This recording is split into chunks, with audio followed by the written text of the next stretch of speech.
Big U had Nipsey Hussle killed. Everybody know that. Nipsey Hussle's homies are over the moon after what just happened to Big U's son, and many of them are now coming out to reveal how Big U had Nipsey murked. I thought Big U gave wrong information. 30 minutes later, the homies blowing me up like they just killed Nipsey. And according to reports, Nipsey's homies just had an ugly confrontation with Big U in prison where he's being held. Let me break it down. The tragedy that shook Lay. Man, we just had some super sad news coming out of Los Angeles. It was just reported yesterday that Big U's son, baby Huey, unfortunately lost his life in the streets of Los Angeles on the night of Halloween. The streets of Los Angeles never forget, and they damn sure never forgive. On Halloween night of 2025, the hip-hop world witnessed something that would send shockwaves through every corner of South Central. Something that would bring old wounds bleeding back to the surface. Something that would reignite one of the most controversial and painful chapters in LA gang history. We're talking about the fatal shooting of Jabari Baby Wee Henley, the 34-year-old son of the notorious Eugene Big U Henley Jr., a man whose name carries immense weight in both the streets and the music industry. But this story ain't just about another senseless killing in LA. Nah, this is about karma, about retribution, about the sins of the father being visited upon the son. Because what happened in the aftermath of Jabari's death, the footage that surfaced, the confrontations that went down, the way Nipsey Hussle's affiliates responded, all of it tells a much deeper, much darker story about the price of betrayal, the weight of legacy, and how the streets always collect their debts. On October 31st, 2025, around 11:11 p.m., Jabari Henley found himself outside the Fig and 69 smoke shop at the intersection of South Figueroa Street and West 69th Street in South Central Los Angeles. Now, if you know anything about LA, you know this area is deeply connected to the Rollin' 60s neighborhood Crips, the very gang his father allegedly led for decades. This wasn't some random location. This was the heart of territory that Big U had controlled, territory where his name still meant something. Territory where his protection should have extended to his blood. But on this night, none of that mattered. According to witness accounts and police reports, Jabari was seen approaching a dark-colored sedan, possibly a Toyota Camry or Honda Accord, when suddenly, without warning, the occupant inside opened fire. Multiple gunshots rang out in rapid succession, at least 7 rounds from what investigators believe was either a 9mm or .40 caliber semi-automatic weapon. The bullets tore through Jabari's body, striking him in the torso, chest, stomach, arm, and thigh. The attack was swift, brutal, and devastatingly effective. Jabari collapsed right there on the pavement, his blood pooling beneath him as bystanders screamed and scattered in every direction. Despite the desperate attempts by Los Angeles Police Department officers and paramedics who arrived on the scene, performing CPR and administering epinephrine in a frantic effort to keep him alive, Jabari Henley was pronounced dead at the scene. The cause of death? Hemorrhagic shock and a torn pulmonary artery, the kind of injuries that leave no room for miracles, no chance for last-minute saves. The shooter fled immediately after the attack, disappearing into the night, leaving behind nothing but shell casings, surveillance footage, and a body that would become the center of one of the most talked-about incidents in recent LA hip-hop history. The Los Angeles Police Department's 77th Street Division took over the investigation,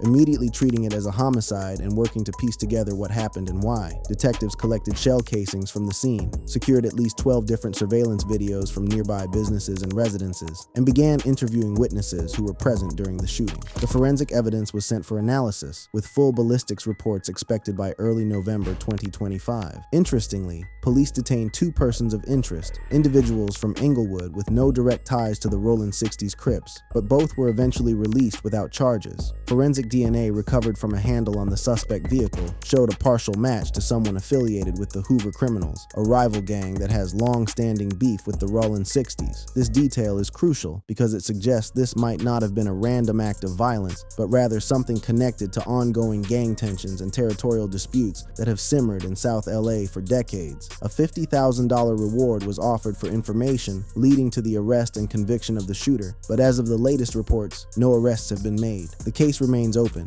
with investigators following multiple leads and theories about what motivated the killing. Now here's what makes this whole situation even more complex and tragic. Jabari himself wasn't some hardcore gangbanger gangbanger or street soldier. Born on March 15, 1991 in Inglewood, he had largely stayed away from the gang life that had defined his father's existence. Sure, he dabbled in music. He had tracks like Hood, featuring Hoodrich Pablo Juan, and he'd racked up about 150,000 streams on Spotify. But his music focused more on street survival and family themes rather than glorifying violence or gang culture. By all accounts, from those who knew him, Jabari was working as a warehouse supervisor in Compton, taking care of his 10-year-old daughter, and trying to build a legitimate life for himself away from the shadow of his father's reputation. His friends and family described him as solid and mature, someone who understood the game but chose not to play it. But being Big U's son meant that no matter how hard Jabari tried to stay out of the life would always find its way back to him. And on Halloween night 2025, it found him in the worst possible way. Big U himself learned about his son's death around 1:30 a.m. on November 1st, approximately 2.5 hours after the shooting occurred. And here's where the story gets even more complex. Big U wasn't out on the streets when he got the news. He wasn't even in the free world. At that moment, Eugene Big U Henley Jr. was sitting in a cell at the Metropolitan Detention Center in Los Angeles, where he's been held without bail since his arrest in March 2025 on 43 federal RICO charges, including extortion, human trafficking, bank fraud, robbery, tax evasion, and even a murder-for-hire plot involving the killing of an aspiring rapper in Las Vegas back in 2021. The news came to him through a contraband phone call from Loose Cannon, one of his co-defendants in the federal case, who's also locked up. According to sources close to the situation, Loose Cannon described Big U's reaction as absolutely devastating. The man who had built his entire reputation on being tough, unmovable, and fearless, the OG who had commanded respect through intimidation and violence for decades, was reportedly shattered, tearing up and whispering, "Not my boy, not like this." It's the kind of vulnerable moment that humanizes even the most hardened street figure, a reminder that beneath all the gang affiliations and criminal charges, there's still a father who just lost his son. For Big U, the timing couldn't have been worse. His assets were frozen due to the federal case, his legal troubles were mounting, and now his firstborn son, someone who had tried to stay away from the very life that had defined Big U's existence, was dead in the streets. A memorial service was planned for November 8th, 2025, but Big U's ability to attend from federal custody remained uncertain, adding another layer of tragedy to an already heartbreaking situation. But here's what made the reaction to Jabari's death particularly controversial and, frankly, disturbing. Instead of universal condolences and calls for peace, Nipsey Hussle's affiliates and a significant portion of his fan base flooded social media with mockery, celebrating what they viewed as divine retribution. Within the first 90 minutes of police scanner reports about the shooting becoming public, mentions of the incident on social media spiked by the morning. Hashtags like Nipsey Karma and Jas Cost Big Henley started trending across multiple platforms, with thousands of users weighing in on what they saw as cosmic justice being served, most either directly accusing Big U of having a role in Nipsey's death or framing Jabari's murder as payback for alleged sins committed by his father. The comments ranged from the relatively restrained, people simply noting the irony of Big U losing his son under circumstances similar to how Nipsey died, to the absolutely vicious, with some users posting laughing emojis, making jokes about karma coming back around, and even celebrating Jabari's death as if it were a victory for Team Nipsey. This wasn't just random internet trolls stirring up drama. This was a significant segment of the hip-hop community, people who genuinely believed that Big U had played a role in Nipsey's death and saw Jabari's murder as the streets finally evening the score. Because here's the thing, Big U's name has been swirling around conspiracy theories related to Nipsey's death since March 31st, 2019, when Nipsey was gunned down outside his Marathon clothing store. And while no evidence has ever officially linked Big U to that murder, Eric Holder Jr. was convicted and sentenced for it. The court of public opinion has already rendered its verdict, but to really understand why this hit different, why the internet didn't mourn, but mocked, you have to rewind. Because this wasn't just another body in South Central. This was history coming full circle. This was the ghost of Nipsey Hussle walking back into the story.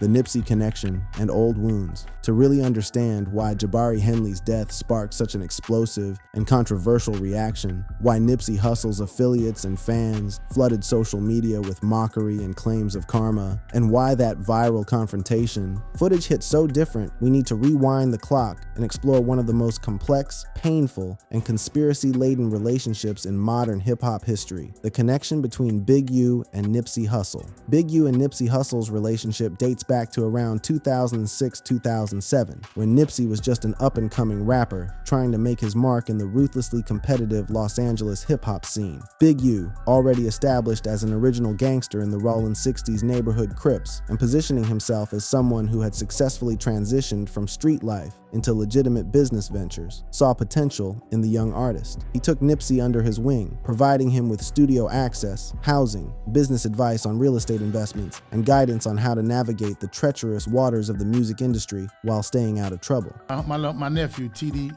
I was looking for artists. TD told me to go get Nip. I went and seek Nip out of all the people I already been interviewing and talking to. And he was the shining light. He was the diamond in a pile of whatever. In 2009, Big U signed Nipsey to a 10-year management contract under his label Unique Music, a deal that would give Big U significant control over Nipsey's career and earnings. According to Big U himself in interviews, the contract included 10 to 25% of publishing rights to air Miss Astrid, his company. This was supposed to be a mutually beneficial arrangement. Big U would provide the connections, protection, and industry knowledge, while Nipsey would have the platform and resources to develop his talent and build his brand. During the early years of this relationship, Big U viewed Nipsey almost like a little brother, or as he put it in various interviews, a son in spirit. He was instrumental in helping Nipsey navigate the gang politics of Los Angeles, something that was absolutely crucial for any artist trying to move freely in a city where territorial lines were literally matters of life and death. Big U's reputation as an OG meant that Nipsey could travel through different neighborhoods, perform at various venues, and build his fan base without constantly worrying about being caught up in gang violence or territorial disputes. But as Nipsey's career began to take off, as he started gaining national recognition, building his independent empire through his Marathon clothing store, and developing his own business acumen, tensions started to emerge. By 2018, as the 10-year contract was approaching its end, Nipsey was ready to move on, to take full control of his career and his earnings. He had proven that he didn't need a manager taking a significant cut of his profits anymore. He had built his own team, established his own connections, and created his own lane in the industry. The mentor-protege dynamic that had worked when Nipsey was young and hungry was now feeling more like a constraint, more like a chain holding him back from reaching his full potential. This is where the story gets murky, where allegations start flying and the truth becomes harder to pin down. According to federal wiretaps and court documents from Big U's 2025 RICO case, there's evidence suggesting that Big U wasn't just a manager and mentor. He was allegedly running an extensive extortion operation that targeted businesses, entertainers, and even his own artists. The same protective umbrella that he claimed to provide came with a price tag, and failure to pay could result in violence, intimidation, or worse. Controversial commentator Charleston White has repeatedly claimed that Big U tried to extort Nipsey Hussle, demanding money in exchange for continued protection as Nipsey's star rose and his business ventures expanded. While Charleston White isn't exactly the most reliable source, he's known for making inflammatory statements and stirring up controversy for attention. His claims about Big U and Nipsey have been echoed by others in the LA hip-hop community, suggesting there might be some truth beneath the sensationalism. Big U had Nipsey Hussle killed. Everybody know that. Everybody know Big U, Nip called that hit.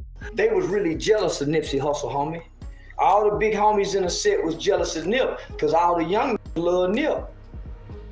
So Nip had got bigger than the set, cuz. Ain't nobody bigger than the set. The theory that Charleston White and others have pushed is that as Nipsey Hussle became more successful, more influential, and more beloved in the community, the old guard, including Big U, started feeling threatened. In gang culture, there's a fundamental rule that nobody is supposed to be bigger than the set, bigger than the gang itself. Individual members can be successful, but they're never supposed to eclipse the organization or challenge the hierarchy of power. According to this theory, Nipsey violated this unwritten rule. He had become more famous, more respected, and more influential than the Rollin' 60s themselves, and that was seen as a problem. The relationship between Big U and Nipsey completely fractured in late 2018, culminating in a violent confrontation that would forever alter the dynamics between them and fuel conspiracy theories for years to come. The incident occurred in a Crenshaw parking lot and was sparked by Nipsey recording a diss track aimed at Big U. In the song, Nipsey reportedly labeled Big U a scrapper, not a rapper, and questioned his authenticity in the music world. This wasn't just artistic expression. In the context of their strained business relationship and the underlying tensions about money and control, this diss track was seen as a direct challenge to Big U's authority and reputation. According to multiple accounts of what went down, Big U confronted Nipsey and his brother Samiel, Black Sam Asghedom, over the diss track and underlying gang-related issues. The confrontation turned physical, with reports indicating that Big U assaulted both brothers. The situation escalated to the point where Black Sam reportedly fired a weapon in self-defense, leading to his arrest when LAPD arrived at the scene. While no one was hit by the gunfire, the incident represented a complete breakdown of the relationship between Big U and Nipsey. This fight wasn't primarily about music or even money at its core. It was about what Big U saw as disrespect and insubordination. As an OG in the rolling 60s, Big U expected loyalty and deference from those he had helped along the way. Nipsey's refusal to resign with Big U's label after the contract's expiration, combined with the diss track, was perceived as a betrayal of everything Big U had done for him over the years. Despite the violence and bad blood, reports indicate that they eventually squashed the beef, with Big U later claiming in interviews that there was no ongoing animosity between them. After Nipsey's death, Big U was very public about praising Nipsey and speaking highly of their relationship, but federal wiretaps from 2023 told a different story, capturing Big U boasting about being bigger than Nipsey and stating he'd kill anyone who beefed with him. He also talked about disciplining Nipsey, implying that the parking lot incident was a form of gang enforcement rather than a simple business dispute. And then came the moment that shattered everything. The day the mentor became the suspect, the student became a martyr, and Los Angeles lost one of its brightest lights. The day Nipsey died and the conspiracy theories that followed. On March 31st, 2019, Nipsey Hussle was shot at least 10 times outside of his Marathon clothing store in South Los Angeles and was pronounced dead at a local hospital. The shooter was identified as Eric Shitty Cuz Holder Jr., another member of the Rollin' 60s neighborhood Crips, who was later convicted of the murder in 2022 and sentenced to 60 years to life in prison. The official account states that Holder approached Nipsey about neighborhood rumors, claiming Holder had snitched and cooperated with law enforcement. After this confrontation, Holder allegedly walked to his car, loaded a weapon, returned, and fatally shot the rapper. This version of events was presented at trial, and Holder was convicted based on this narrative. Case closed, right? Not even close. Almost immediately after Nipsey's death, conspiracy theories started swirling that there was more to the story than a simple dispute over snitching allegations. One of the most explosive claims came from Loose Cannon, a close associate of Big U, who would later be indicted alongside him in the federal RICO case. In an interview that went viral, Loose Cannon made a shocking allegation. He claimed that Big U called him approximately 30 minutes before Nipsey's death and told him that Nipsey had just been killed, except Nipsey was still alive at that moment. And I'm on a phone, he FaceTimed me. So he FaceTimed me and stuff like that. He was like, Nipsey just got killed. I'm like, sick, so I didn't hear that. So I hang up with him. I called Nipsey and I'm like, Nipsey, what's up? He was like, oh, what's up with it? Nipsey answered. Nipsey answered. But after I talked to Nipsey and I was like, yeah, I love you, cuz, or whatever like that. I'll see you later or whatever. So I hung up the phone. I thought Big U gave wrong information.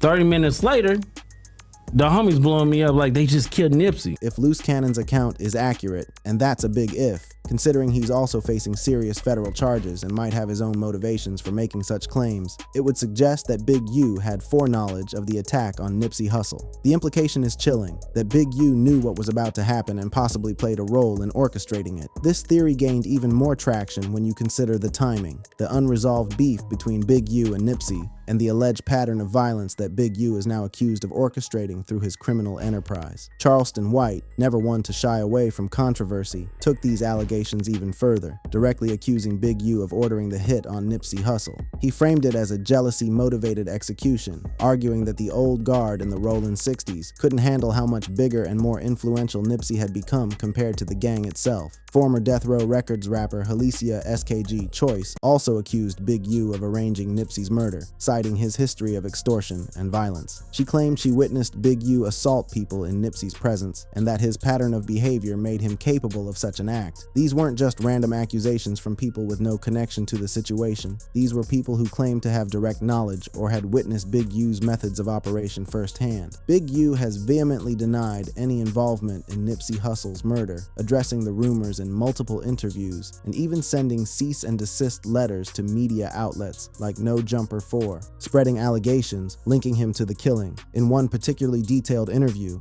Big U laid out his perspective on what actually happened. But also, something else that didn't make sense to me, the hit didn't make sense to me, because who takes his girl on a hit? And who goes, if you're going to go do a hit, if it is a hit, if you're going to go do a hit, who goes to confront the guy?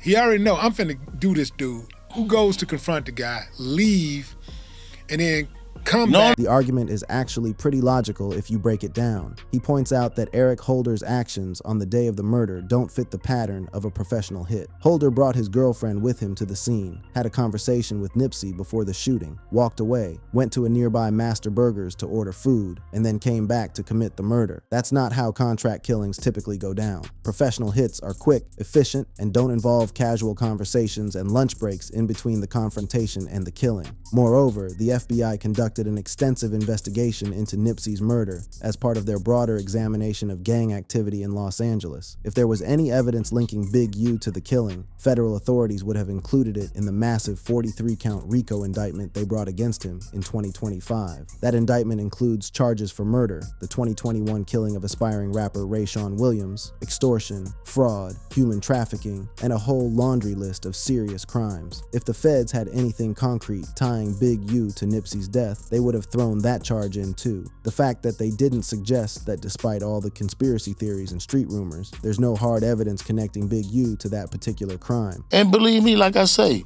this case was investigated by the highest level of the branch. That man got a letter from the president. Well, I know for a fact if they could get you, they'd get you.